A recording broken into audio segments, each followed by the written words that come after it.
So glad to be able to chat to you tonight about the aura, because the aura does something very, very different in the winter than it does at any other time of year. And that's really a lot to do with the seasonal energy. Every time we are in a different season, then we're in a different energetic place within ourselves as well. And, you know, it's so easy not to be in alignment or in sync in a place of understanding with those different seasonal energies, because we kind of gallop through our day, don't we? We gallop through our week without really understanding that we are part of this amazing interconnectivity as a being of this planet. Then what this planet is doing, especially where we live right now, is going to be affecting absolutely everything to do with our own energy systems. So it's easy with our modern lifestyles, with the convenience of electricity, for example, to not understand that your energy system is going through profound shifts as you move through the cycle of the year's seasons. So I wanted to chat about how your aura really works differently in winter, and therefore what you can do to really nurture it and why you'd want to as well. So I'm seeing that there's lots of you on, which is really great. It's lovely to see your names popping up and to know that we're together. I am really missing in-person teaching. I love the way that we can communicate through online classes, but my goodness, I can't wait to be with you all in person again. But for now, this is my joy to be able to be here, and I see so many of you. Absolutely happy New Year. It's really, wow, what a beautiful. I hope that your winter, the midwinter time, the winter solstice, Christmas, if you celebrate that, whatever festival you really connect with in the midwinter, I hope that it nourished you. Because when it comes to working with your aura, when it comes to really being able to connect into the depths of yourself in winter, then nourishment is key. And we're going to be looking at some of those understandings as we move through our time together tonight. I was thinking that we're going to be sort of half an hour, 35 minutes, and I would love to answer your questions as well. So make sure that you pop your questions in the chat so that I can see them, because I want to understand what questions you have about your aura. All right, so let me think about what I really want to bring across to you. First of all, I want to start with just explaining what your aura is, because it's still very tempting to think about the aura as something that is outside yourself. And it's not. It's part of you. In exactly the same way as your skin is part of your physicality as well as your energy field, then your aura or your biofield is part of the energy field that emanates from within your system and moves outside your physicality. So that's the first thing to really understand, is your aura is deeply linked to your physical vitality. So in the winter, it's easy for that physical vitality to wane a little bit. There's not a lot of people, especially if you're busy in busy phases of your life, whether that's with work or with family life. Whatever the situation is for you, there's not a lot of people who say, wow, I feel so energized in the winter. And yet it can be a natural way. But so often we need the sun. We live such yang lives, such quick, fast-paced lives, that we need that big yang energy of the sun to actually help us feel vitalized. But what the winter does is cause us to find our energy in different ways, to nurture it in different ways. So your aura has the potential in the winter to be really, it goes really gorgeous. So when I look at someone who is able to nourish themselves in the winter. And often that means those hearty foods that we would naturally look for more in the winter, all of those deep hearty foods, like a big stew of some kind or a big soup of some kind. Those foods actually nurture there's a few different energies in the body they nurture. One is the kidney energy. The kidney energy just feels wrapped up by warm food, especially if it's got a depth to it. So, something like a hearty potato and leek soup will reach deeper into your nourishment levels than a thin broth. But the thin broth is still going to nurture your kidneys, your digestive system, your overall energy system, your first and second chakras, much deeper than perhaps a salad would do at this time of year, unless it's a really hot salad maybe with some root vegetables in it. So when I look at someone who is deeply nourishing themselves in the wintertime, the food nourishment is there, the space nourishment is there, then actually their aura, this amazing biofield that's around you at all times, is thicker, denser than at any other time of the year. It's got a stillness to it. Think about walking through a woodland in winter when it's been snowing.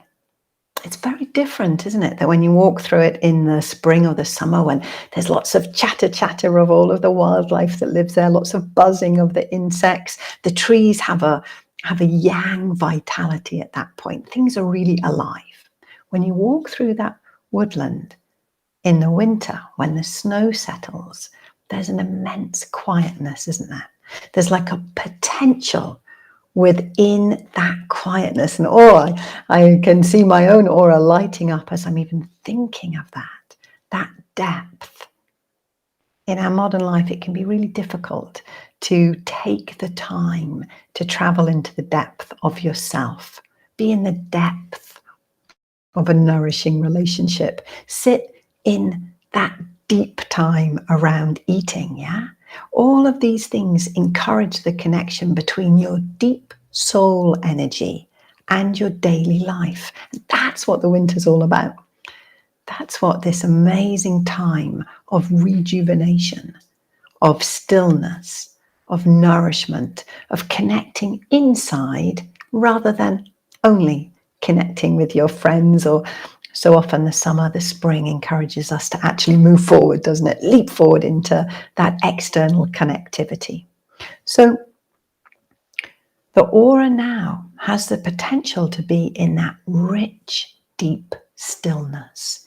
And that's not to say it doesn't move. Everything about your aura is always moving, always.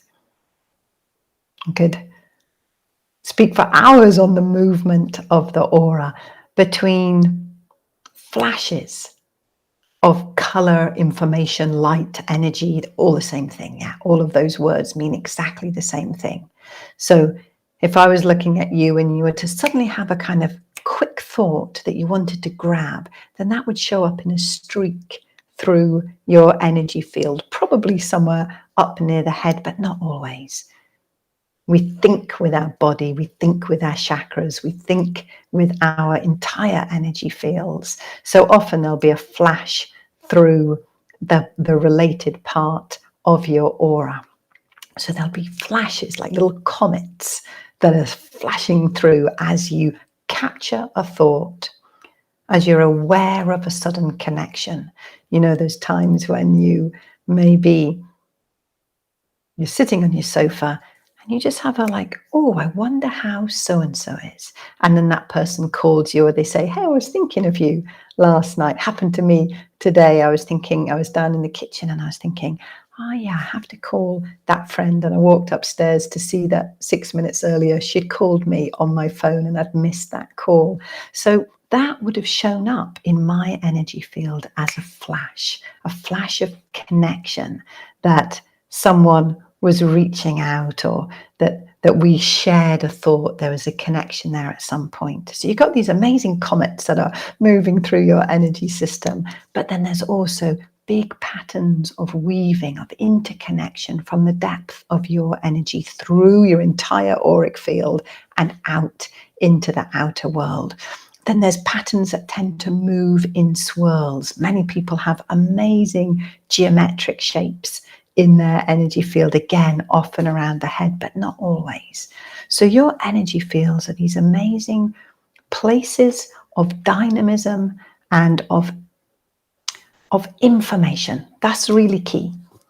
I think I don't often talk about that aspect enough, that every single thing, every movement, every connection, every way of being that your energy fields have, all of the different parts of your system, is about information. It's about sharing information within your whole system and with parts of the greater system that each of us is connected to. So if you're walking past that tree, then your energy fields and the energy fields of the tree are in some level of exchange, some level of information. So yeah, that would be a great thing. Maybe let's really set that intention that through this year, anytime you think about your energy, you think of it in terms of information, levels of consciousness. Your information is always informing your ability to be conscious, your ability to connect. Energy and energy exchange are continual parts of your existence. Really, the best physical analogy I can share about that is it's exactly the same as your breath.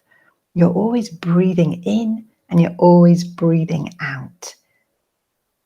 You're breathing in what you need, and it's a gift from the universe. And you're breathing out what you don't need, and that's a gift to the universe. So there's always this level of exchange, this level of profound interconnection, interbeing. That's the story of your energy fields.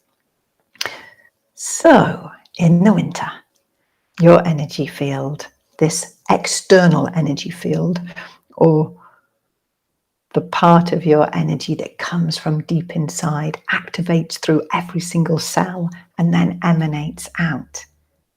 That part has that rich, deep potential to carry not the superficial, not the quick grab of daily life, but actually to carry that soul essence of yours, to carry it deeper into your daily life.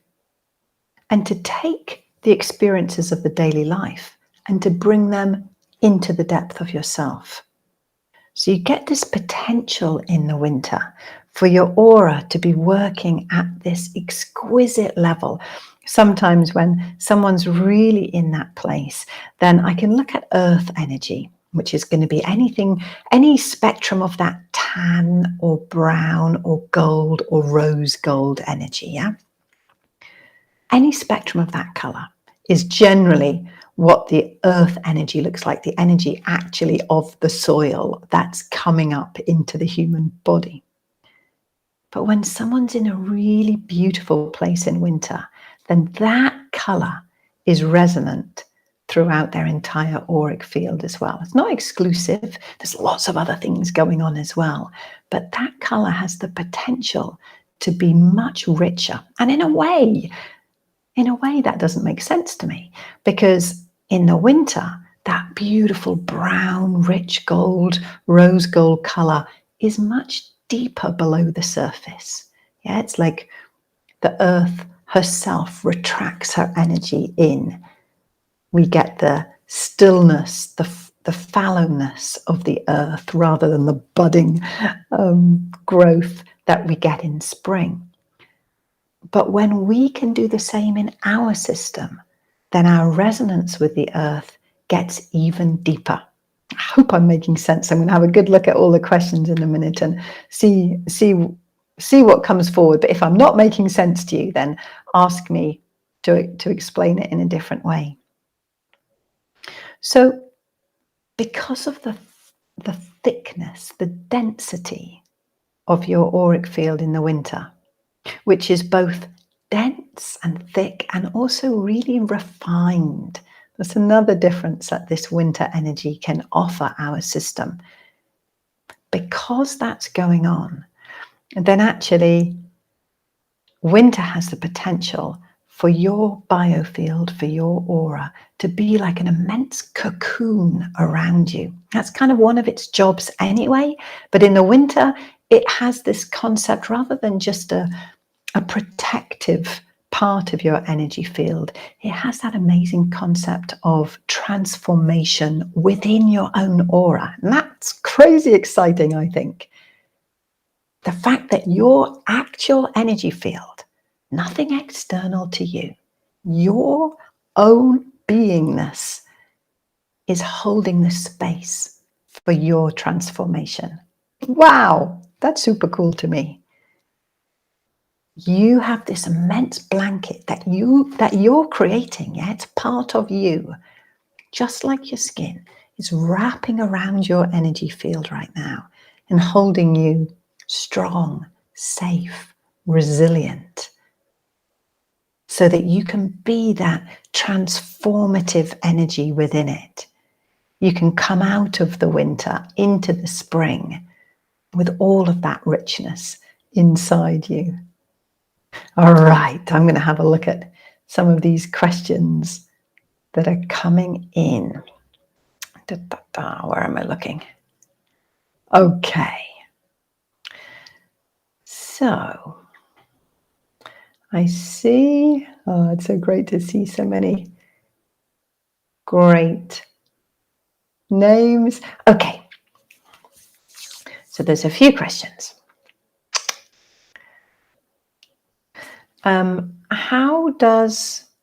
Christine, how does lack of light affect you? You know, for some people, it can affect your energy field hugely, and for other people, not much. You've always got immense light within you, even in the dark.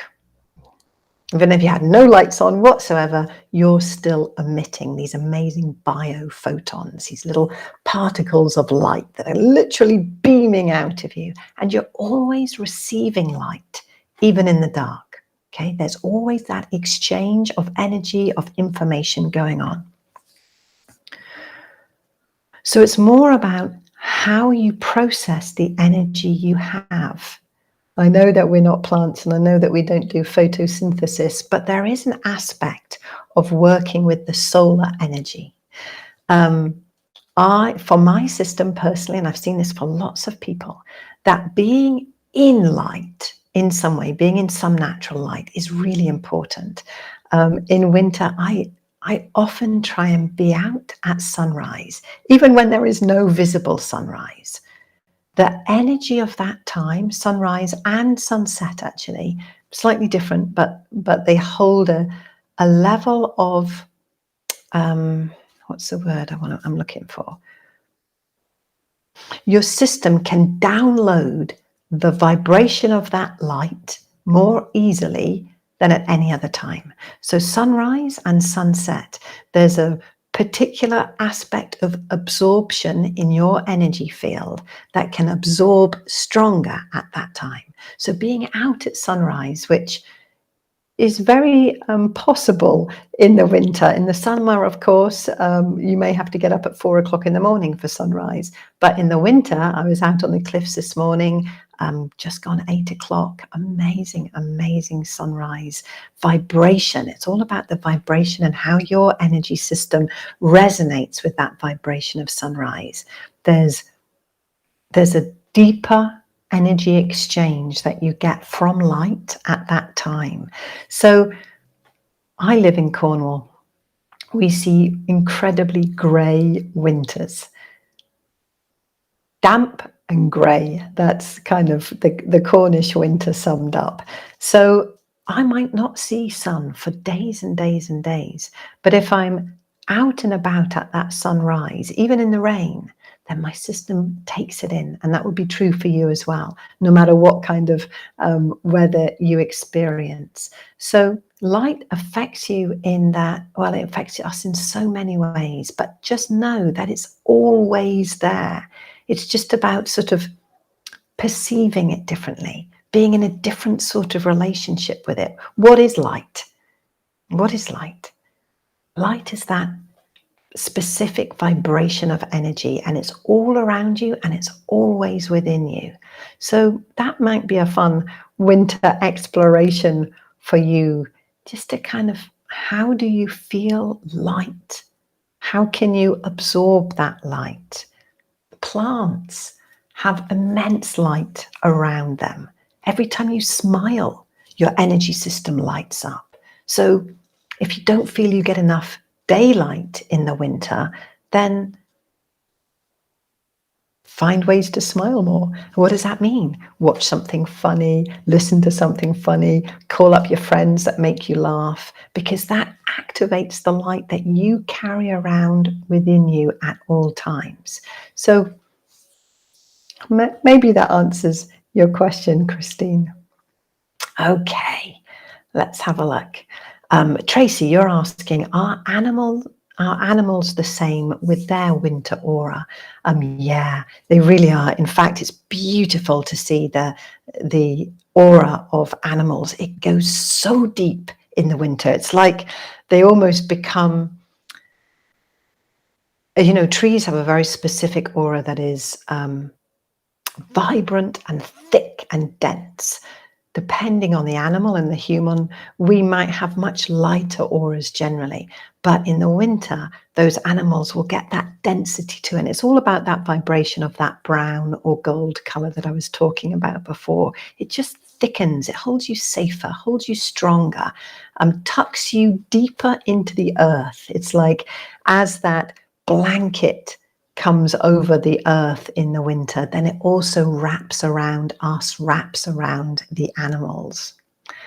Okay, Lena, you're asking, as it's getting colder here in Germany, -degrees, all of your energy drops into your feet, and sometimes you feel dizzy and like fainting. What can you do to come into balance? All right, so there's a couple of things that's really important there.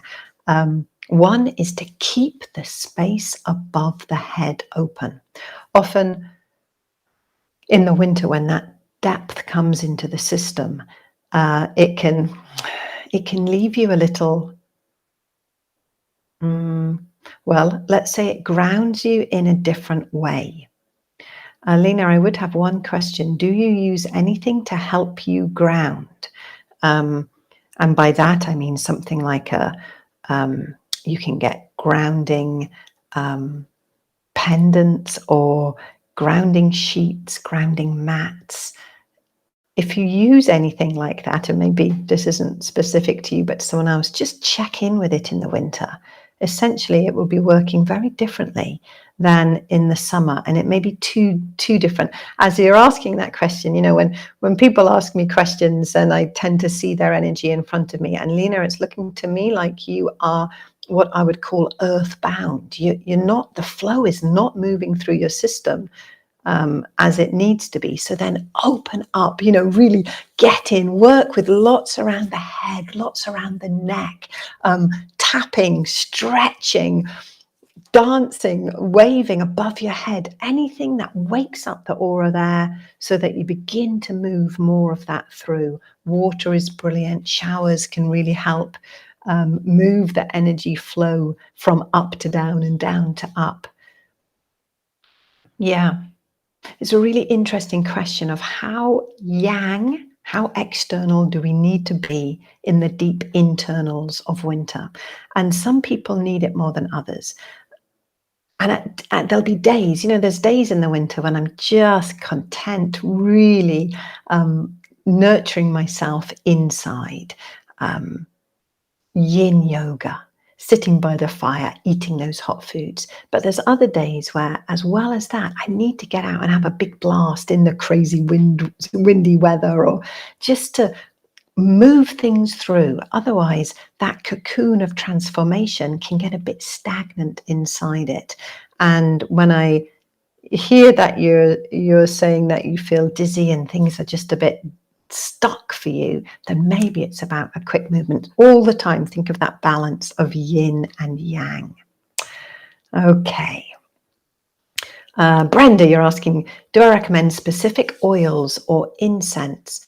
You know, it's so independent. It's so individual for what resonates with you. For Brenda, I'm going to put the question straight back to you to say, are there oils or incense that when you think about where you are right now in your life, in your season of life as well as season outside, are there oils that just make you think, oh, that feels great. I want to wrap up in that oil or that incense. Because if there is, then do, because that's perfect for you.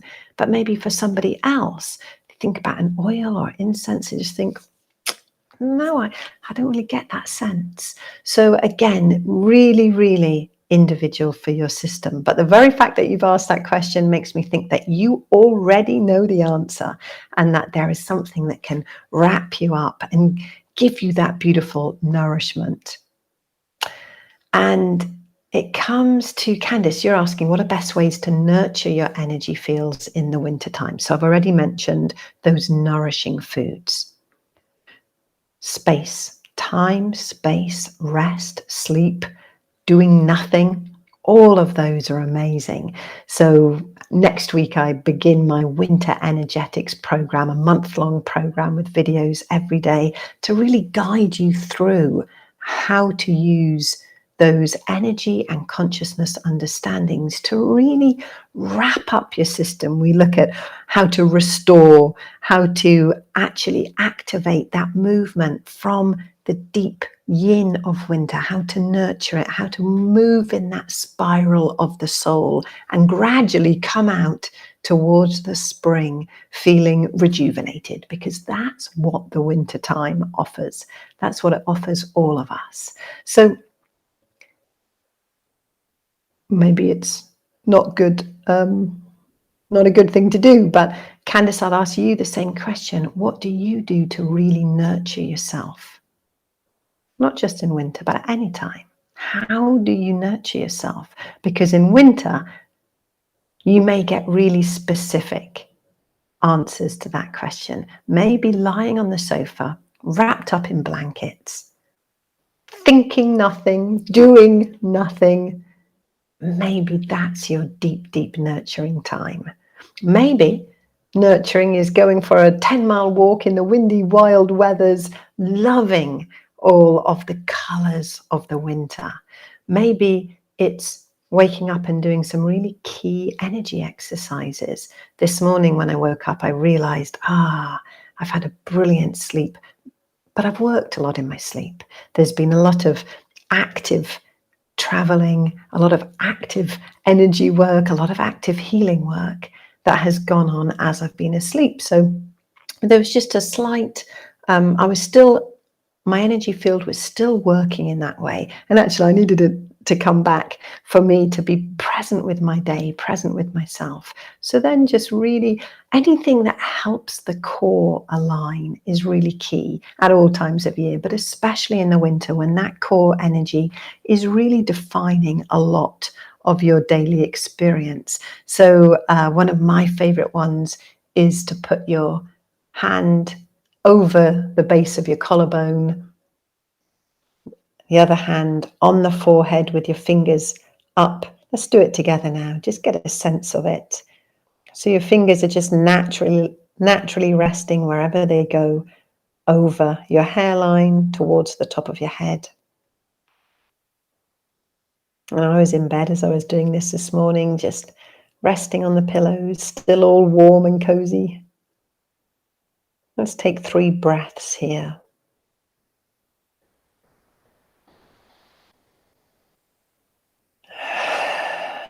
Really let your breath go as you breathe out. We hold so much tension, and it can be rare that we let go of that last bit of breath. But if we don't let go of it, we can't bring in the fresh energy, the fresh inspiration.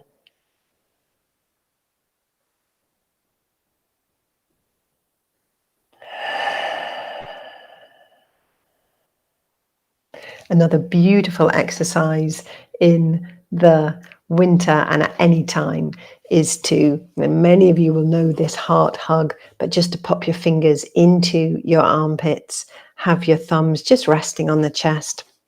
And especially in winter, just drop your chin into that space as well. No forcing your neck down or your head down, but just encourage everything. What happens is we get this amazing figure eight that begins to happen between the head and the heart. Let's take 3 breaths here as well. Hope you're getting the understanding that winter is about slowness, time, space, nurturing, going inside. And these are easy ways that you can support your energy to encourage that, to reset it on those days when things feel a bit fast or overwhelming.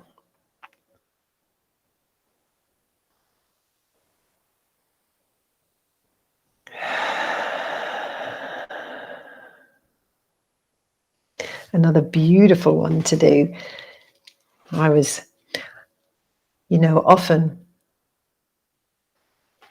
often you'll already do something to bring yourself in balance and you might not even realize you're doing it. And as I was sitting thinking earlier, I was aware, let me recapture it. Okay, so pop your chin into, first of all, put your wrists together or vaguely together and pop your chin in there. And then just, if you can, if this is all possible to you, you're going to place your little fingers either side of the nose up towards the eye. My little fingers are touching my eye, but it all depends on the shape of your face and shape of your fingers. And then have your other fingers up towards or through the temples. And your thumb towards your the place behind your earlobes, on the side of your neck. Oh, and this is great. You can, if it's easy for you, and it'll depend on your body shape, then just have your elbows together as well. And again, you can drop your chin, drop your head, so they're in your hands. Your forearms are kind of tucked against your chest. This is an amazing way. Really affects your vagus nerve, but more than that, it works with restoring your own connection to yourself. So it moves through your assemblage point. If you don't know what these things are, it doesn't matter. It moves through one part of your energy field and it moves really deep into the heart system, into your energetic core. That's an absolutely beautiful one to do anytime, whether you're feeling amazing or whether you're feeling absolutely strung out. That's an exercise that can just bring everything down. It calls on your parasympathetic system instead of your sympathetic, your fight, flight, freeze. It just tucks you back into yourself. It's a really beautiful exercise to do anytime, but especially in winter when you're looking to really connect into those depths. All right, where did my questions go? Let's have a look.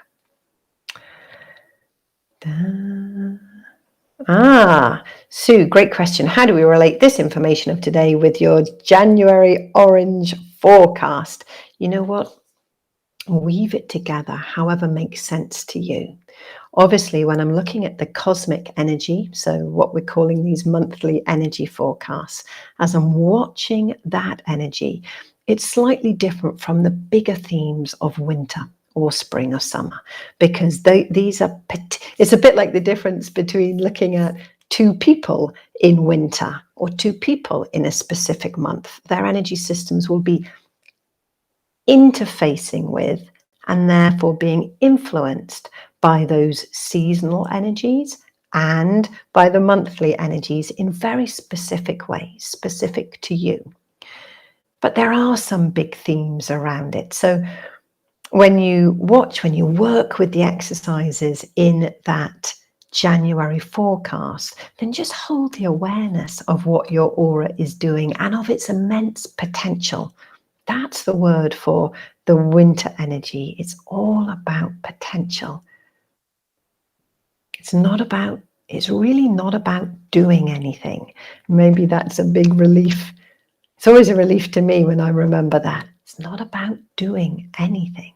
It's about letting that transformation, that alchemy work deep inside yourself. And all that takes is some awareness on your part, some willingness to sit with that. But all it really takes is the ability to nourish yourself. Your energy fields know exactly what to do at this time of year. It would be like, you don't have to say to the tree, okay, now it's time to drop your leaves, and now it's time to withdraw your sap. And you don't have to say anything like that to a tree, because it's part of the system, and it therefore has that great sentience of how to be at any particular time. Well, we have that as well. It's just our amazing fast-paced life and our amazing logic can override that. So feeling into how to be really present to yourself, how to simply give yourself space and time. That's it. All right, let's have a look. Great questions coming in. Okay. Erska, you're saying that you love winter and you feel really good during the day. I'm delighted to hear that. But that you have trouble sleeping at night. What can you do to sleep better? Well,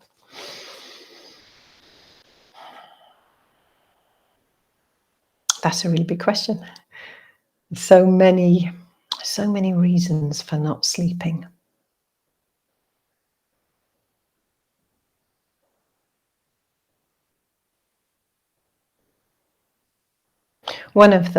So I'm gonna track this a particular way, knowing that there's a myriad of answers to that question, from hormones to so many things. But this is the way I'm going to track that question, which is to say that many people, and more every day, are experiencing their empathic abilities, the ability to be connecting to other people, collective experiences that are going on in the world right now is part of this increase in our vibration of consciousness. So many people are experiencing that their energy system is absorbing so much energy at the moment.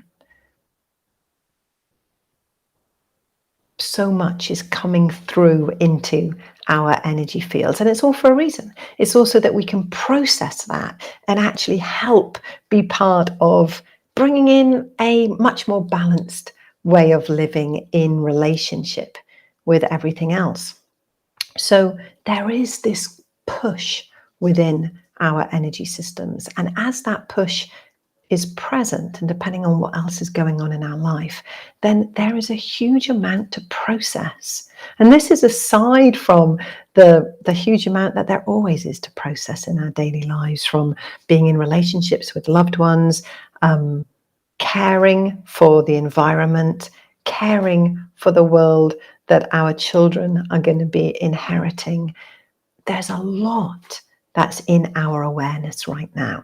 And there's no possible way for it to be not in your awareness. Remember, I was talking about your aura as being the amazing connector, the bridge, this information exchange that's always occurring. So whether or not you're conscious of what is around us right now, it's still there. And for many people, that's going to show up in sleep or in sleeplessness, because that's when your awareness, your place of consciousness shifts at that point, and you're in what I would call that imaginal space.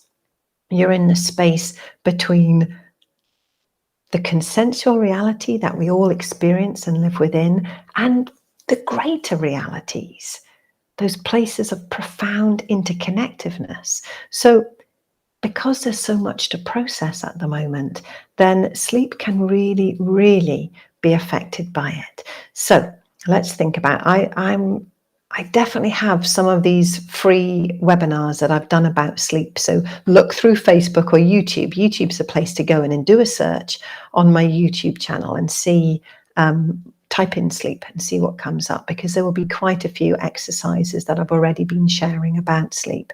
But for now, when I think of winter and I think about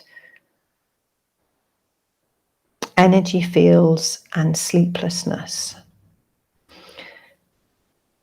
because of that potential for stillness, there can be a deeper thickness or throbbing to the electrical system in your body, which is why the aura can also be thicker. Yeah, but every cell has this electrical charge. Your nerves obviously carry these amazing electrical charges through your body. Well, in the winter, because of that thickness, because of the fact that they're processing so much, then that electrical energy can really create a lot of havoc in the hormonal system. And that can often interrupt your sleep patterns. So the exercise that I'm going to suggest most for that is actually simply, it's all about the little fingers. So you would lie in bed, even before you get into bed, you're going to stand and you're going to bring your little fingers together and you're going to place them just at the top of your nose where it meets the forehead. Let's do it now. I'm just going to keep those little fingers, and all I've got, doesn't matter how you're holding your other fingers or hands, and just let them rest on your cheekbones. I'm not crossing my little fingers here. I'm just bringing them together. It's a brilliant way it's the place where the neurology and the endocrine system can have some pretty profound energetic connection. So take a few breaths there. And this would be before you get into bed.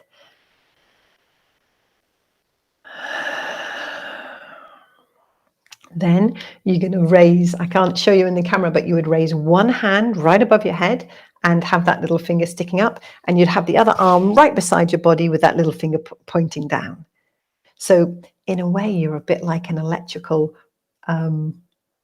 rod at that point.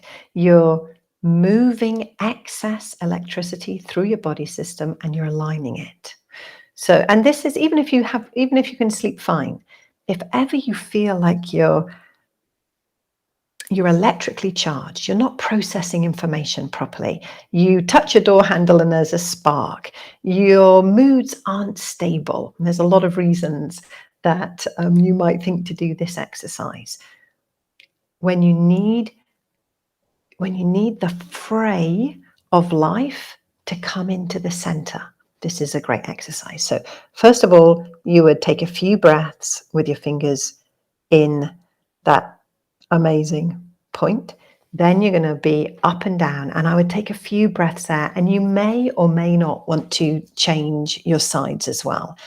For some of you, it will be really natural just to have very, very strong right arm up, left hand down, and just hold that for a few breaths. For some of you, after you've done that, you'll want to switch it. Totally fine.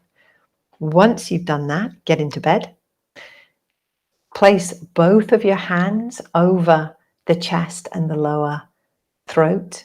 Just relax there for a while. And then bring your arms down beside your body and have both fingers pointing down towards your feet. Give that a go. It's a beautiful way to bring that thickness of electricity back into alignment. It releases excess energy in the heart field, it is always very electric, but it also brings stability into the heart field. It's brilliant for your spleen energy. It's a thick, dense electrical organ in your body. It helps calm the nervous system and supports the endocrine system. So give that one a go. All right, I think that I'm well over time. That's what happens when you get me chatting about the aura. So I'm going to leave it there. I'm so happy that we got this time together. It's beautiful. I feel collective as we're working here. And if you are interested in learning more about winter and really deeply aligning yourself, then remember that Winter Energetics program. I know that we have a £30 discount at the moment, and that ends, I think, in 24 hours or so. So my website will give you much more information about that. I really hope for you that this winter is one where you really get to nourish yourself so that you can come out into the spring, wow, with that literal spring in your step. Much love. Thank you, thank you, thank you, and see you again soon.